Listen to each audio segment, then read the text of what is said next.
It's 2,000 points of Dwarves versus 2,000 points of Vampire Counts in a game of Warhammer Fantasy Battles, 6th edition. A Strigoi Vampire Count approaches the base of the mountain home of the Dwarves. This vampiric beast is said to be so powerful that it regenerates its wounds and strikes down its foes with such hatred that it is deemed unkillable. The Count is accompanied by Ghouls, who it turns out are actually just a bunch of hungry dudes with an odd taste in food. They were those kids from your school that used to pick boogers out of their nose and eat it. This is them now. 2 units of 3 fellbats cover the sides of the field. A unit of 10 Black Knights approaches led by the Strigoi Count and a White Lord. A unit of 6 Age of Sigmar players who have degenerated into mindless fiends because of their love for such an abomination are deployed beside the Black Knights. A swarm of bats that are either unpainted or just black bats. Beside the swarm are a group of 20 skeletons with spears and light armor. They are led by a necromancer and a ridiculously strong Strigoi thrall, who, like his master, also hates everyone. 2 units of 5 direwolves, each led by a doomwolf, run up in the flank, while some unemployed hillbillies search between a rock and a hard place for their dignity. Rangers with crossbows are deployed on the flank, while at the base of the mountain are a solid unit of more dwarves who were never taught how to trim their beards and are now known as Longbeards. Such a creative name. Further up the base of the mountain range are more dwarves, but these ones have guns. 2 bolt throwers are situated on top of a hill. On the other side of the hill are more dwarves, but these ones have hammers, and beside them is their battle standard bearer. On the far flank they have prepared an organ gun which never misfires. Dwarves Turn 1. The movement phase. The long-bearded dwarves march as fast as they can and make it from the bottom of the hill all the way to the bottom of the hill. The hammerers march forward, making just as much progress. The battle standard bearer follows them. And that's about as exciting as dwarf movement phases get. The shooting phase. Dwarven rangers fire their crossbow bolts into the oncoming wights, needing a 5 to hit because of long range. They hit one knight, but the bolt does nothing. The bolt throwers fire too, and just like that, those dice are recorded in the Book of Grudges. Vampire Counts Turn 1. The movement phase. To the dwarf's surprise, it turns out that moving more than 6 inches is entirely possible, as the fellbats fly 20 inches forward.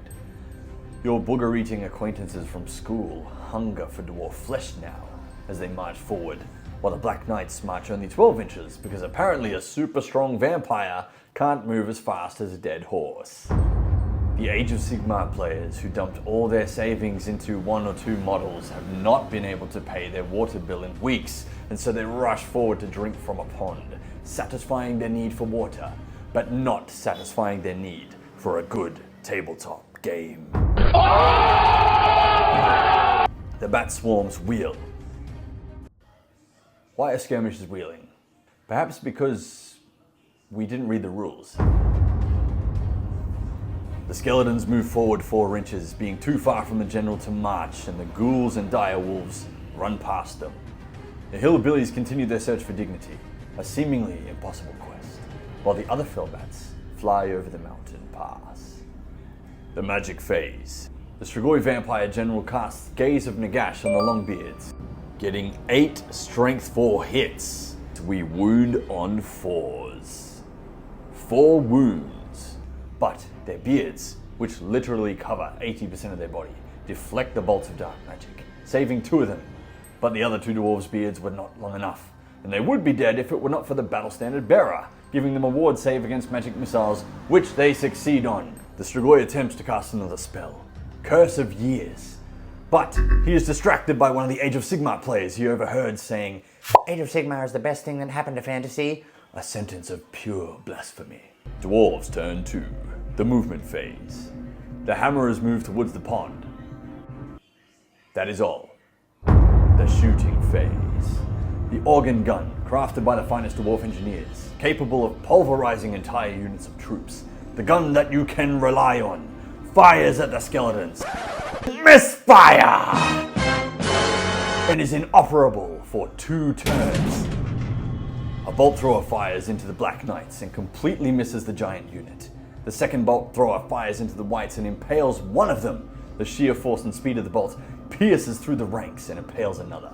The two Black Knights are skewered into the ground and their steeds collapse. The Thunderers fire into the Black Knights, getting 5 hits and 2 wounds. The bullets bounce off one of the helmets of the Knights, but the other Knight takes it straight through the skull. The Rangers fire their crossbows into the Black Knights, but the arrows only end up embedded into shields.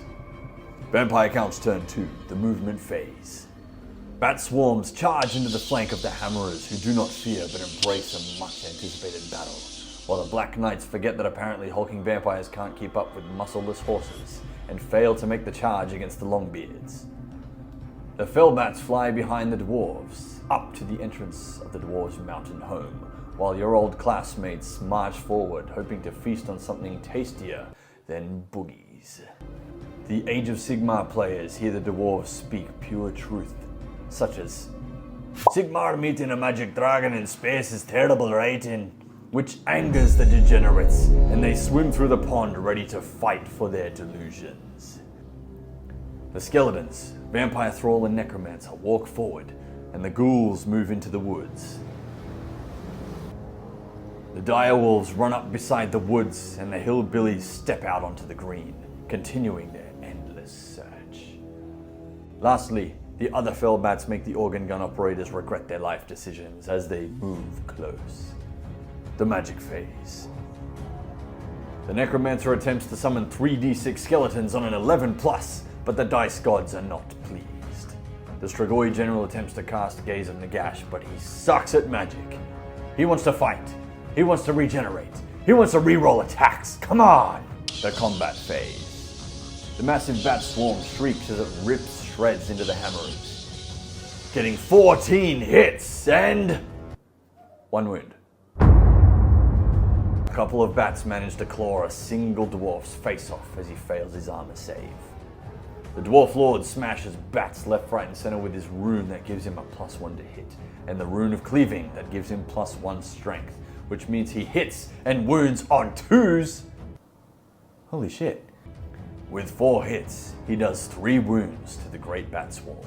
The other Hammerers swing wildly into the swarm, doing 2 wounds, killing off an entire base of them. But here's what I love about Bat Swarms. They are combat res proof. Unbreakable! Dwarves turn 3. The organ gun makes a desperate attempt to move away from the incoming Fellbats. The shooting phase. Speaking of shitty artillery, a bolt thrower fires and misses the Black Knights completely. The other bolt thrower fires and hits, but it seems they didn't pull the lever back far enough for it to do any damage. And while we're at it, the Thunderers decide to put their incompetence on display and shoot at the Knights, completely missing them, except for 1 wound, which bounces off a helmet anyway. The Rangers fire into the Black Knights. 2 crossbow bolts hit, but cause no damage. You'd think by now they'd take a hint and shoot at something else. The combat phase. The Hammerers and the runed-up Dwarf Lords smash through the Bat Swarm, killing off another base of them. They lash back out at them, getting 3 hits, but are unable to bite through those beards. Vampire Counts turn 3. The movement phase. The bolt thrower operators stare in horror as 3 Vampiric bats charge at them. They crap their pants and flee, failing to remember that running is not their strong suit. The Fellbats catch them and rip the crew to shreds and continue their hunt for blood by charging directly into the second bolt thrower. The Fellbats on the other side charge into the pathetic excuse for an organ gun crew who are too stubborn to flee. They are determined to get this damn machine to work after we deal with these damn bats. The Black Knights, with the White Lord and Strigoi Count, charge into the front of the Longbeards. The Bogey Eaters march forward towards the Rangers, and the Skeletons slowly walk forward, too far from the general to march. Hindsight. The Ghouls march out of the woods while the Direwolves wheel, because we don't know what fast cavalry is. The Hillbillies move forward, continuing the search for dignity, while the Age of Sigmar players stand there in the pond, yelling insane, incomprehensible things, such as "Circle bases are better." The magic phase. The Strigoi General casts Curse of Years on the Thunderers successfully, but no one dies. So, unsuccessfully. The Necromancer attempts to summon 3d6 skeletons again on an 11+, but the dice gods really don't like him. He must have had a falling out with them ever since he was painted. It really is a sad game when dwarves can't shoot and vampires can't cast spells. The combat phase. The Fellbats slash through the bolt thrower crew, getting 6 hits and 3 wounds. One dwarf manages to parry the blow, so 2 dwarves die. The remaining 2 dwarves strike back and cause a single wound to the bats. However, they bring shame on the dwarf race by not being stubborn enough to continue fighting, and they flee. Again, forgetting they move 3 inches and the bats move 20. The Fellbats cut down the last 2 dwarves and feast on their corpses. The embarrassing organ gun operators, on the other hand, are true to their dwarven nature. They will not give up on the organ guns so lightly. The Fellbats fail to kill any of them, but the dwarves manage to kill 1 Fellbat. So great is their stubbornness that the magic holding the Fellbats together fades, and the other 2 Fellbats crumble to a pile of fur and bones. And thus, the dwarves saw firsthand this natural phenomenon that makes 0 sense, called combat res. The Thane leading the Longbeards challenges the Strigoi to a duel, a fight to the death. The Strigoi slashes into the Thane with such speed and ferocity, doing wounds that pierce through the Thane's magnificent armor. But he gets to re-roll his armor save? And of course, he saves. The Thane strikes back, causing 2 wounds which theStrigoi's ward save couldn't save. But he has regeneration. But he doesn't regenerate. But I paid 55 points for that. The White Lord, however, the one I didn't pay 305 points for, kills 3 dwarfs thanks to his +2 strength on the charge with his lance. The Whites attack into the unit, and all hit, ripping the beards off 2 more dwarves, and with their beard their faces also. The dwarf champion attacks back and manages to kill a single black knight, which means the Whites actually lose combat res by 2, and 2 crumble to dust. Combat res, the bane of my existence. The Dwarf Lord smashes his great hammer into the bat swarm and kills yet another base of them, while his mini-me's slam their way into the last base, leaving it on 2 wounds. The final bat swarm end up just flapping around and decide not to hit anything because that is what the Council of the Dice Gods has decided. Dwarves Turn 4, the magic phase. The dwarves attempt to dispel the curse of years on the Rangers, which really hasn't been much of a curse at all, and they fail. The shooting phase. The Rangers, unfazed by such a joke of a spell, fire into the oncoming bogeymen. But their crossbow bolts aren't enough to kill even a single ghoul, because that is what the Dice Gods have decided. Perfectly balanced, as all things should be. The Thunderers have had it with the Age of Sigmar obsessed whack jobs, and after putting them in the book, fire into them from the hill. But being the worst group of shooters in all the dwarven kingdoms of the old world, they only hit twice and kill a single flesh-eater ghoul. Ghoul. They kill a single ghoul. I don't play the game. The dwarves finally fix the organ gun after killing off those giant bats, and fire misfire! Turning this battle report into a comedy. The gun cannot fire for yet another 2 turns. 6th edition organ gun rules is now in the Book of Grudges. The combat phase. The Strigoi Vampire tears into the Dwarf Thane, scoring 4 hits and 2 wounds, which of course the Dwarf Lord saves because he re-rolls his armor save. The Thane strikes back but fails to wound the Strigoi Beast, turning this into the longest challenge in the old world. The White Lord turns out to be nothing more than a one-hit wonder. He released a big hit last turn, but his latest hit is, well, not a hit. The Black Knights, however, manage to hit everything and wound nothing. And the skeletal horses, well, why even roll?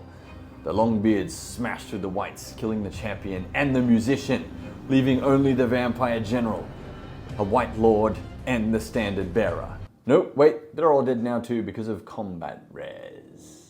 They ask you how you are, you just have to say that you're fine when you're not really fine, but you just can't get into it. Sometimes this game is fun. The hammer has squashed the last of the tiny annoying bats.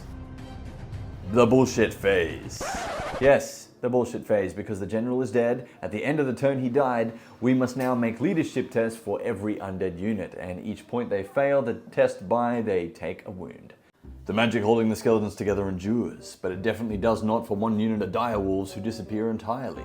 And while we're at it, why not crumble the hell out of the other unit too? Only one Doomwolf remains. The last fell bat in one unit crumbles out of existence. Vampire Count's turn 4, the bullshit phase. The last remaining Doomwolf is not yet doomed to crumble. The skeletons do not crumble at all, but the last 2 fell bats crumble to a pile of uselessness. The movement phase. The bogey munchers march the rangers, who are brave enough to risk being eaten alive. They stand and shoot, but again miss everything, and at the same time are officially stripped of their title, rangers, and are now just dwarves. The other ghouls and the Doomwolf charge into the worst organ gun ever created. The crew are too stubborn to flee, determined to get rid of these damn ghouls and this mangy mutt and fix the gun. The Dwarf Thane very matter-of-factly informs the AOS players that Warhammer Fantasy 6th Edition is superior in every aspect, which drives them to insanity, for it is impossible for them to comprehend such a profound truth. They charge the Longbeards who don't flee. The Skeletons, Necromancer and Strigoi Thrall move forward, finally getting to see the battle firsthand. The Hillbillies decide to retire to a life of peace and love, refusing to fight and abandon their hillbilly ways and instead become vegan hippies. They're doing this because we're going to capture that table quarter. We're about to lose. The magic phase. The Necromancer is once again denied the satisfaction of actually casting a spell, and his attempt to raise 3d6 skeletons is dispelled by the dwarves, even when he rolled too many dice to cast a single spell. The combat phase. The Age of Sigmar players unleash their anger on the Longbeards, but their dice rolls are about as good as the game they play.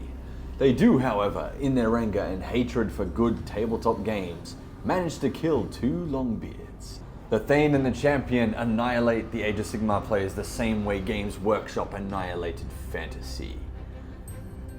Only one Age of Sigmar player remains, the worst, most annoying player of all. For not only does he own every Age of Sigmar army, but he also plays Tau. His love of these abominations is so strong that he flees, escaping to his local friendly game store to play some more Magic Space Dragons. The ghouls lash into the stubborn organ gun crew and with their filthy poison claws score 3 wounds instantly, plus another, sadly killing off the stubborn dwarf crew. And that, ladies and gentlemen, is the legend of the cursed organ gun. The bogeymen kill off 2 of the disgraced former rangers with their poisoned bogey-filled fingernails. The former rangers swing their great weapons into the cannibals and kill a single ghoul. Despite losing combat res, the ghouls do not flee. Dwarves turn 5, the movement phase. The Hammerers reform to face the approaching skeletons and the Longbeards reform to face the ghouls. The combat phase. The Booger Eaters kill off another 2 disgraced former rangers, while just like last turn, the rangers kill 1 ghoul, and just like last turn, the ghouls do not flee. Vampire Count's turn 5, the movement phase. The Skeletons, Vampire Thrall and Necromancer charge into the Hammerers, while the last Doomwolf charges into the flank because why the hell not? The ghouls, after feasting on the cursed organ gun crew, charge up the hill into the about to be disgraced Thunderers if they can't shoot down at least one of them. But alas, a moment of glory for them. They kill 3 of them before they make it to the top of the hill, finally living up to the name Thunderers. The magic phase. The Necromancer casts Hand of Dust on himself, and finally, irresistible force cannot be dispelled. The first spell to go off in this damn game. All he has to do is touch the Dwarf Lord anywhere, and the Dwarf Lord will crumble to dust. The Necromancer gently caresses the Dwarf Lord's face, needing a 5 to hit, and it's a hit! It's a hit! But he has a 4+ ward save, which he saves. And so the Dwarf Lord attacks the Necromancer and absolutely squashes him. Sometimes this game is fun. The Vampire Thrall slashes viciously into the Hammerers, killing 2 of them. The Skeletons are unable to pierce the dwarf armor, so the Hammerers smash 4 skellies to bits. The Doomwolf avenges his skeletal owners and kills a dwarf. Yes, good dog. But the dwarves manage to kill the poor dog with their attacks back, and his soul goes to heaven, because all dogs go to heaven, even if they are evil, undead, mangy mutts. Skeletons lose combat res, and 6 of them drop like sacks of shit. The 3 ghouls atop a hill slash through the Thunderers, killing off one of them. Surprisingly, the Thunderers prove useful, as they decapitate 2 of the ghouls, winning combat res, making the final ghoul run back down the hill, as he was already full from eating the cursed organ gun crew anyway. The bogeymen, who surprisingly have lasted 3 rounds of combat, continue to scratch and sniff the disgraced former rangers, killing off 2 of them. The dwarfs even the score by killing 2 of them back. The bogeymen, being outnumbered by 2 and scared of a flag, decide to return to a life of booger eating. And that, my friends, is where the game ends, because as it turns out, Billy and I apparently can't count to 6. We still had 1 turn left. In that turn, I totally could have wiped out his entire army, with my 10 crumbling skeletons, my vampire thrall, and my 6 ghouls. So, because of that, it's a draw.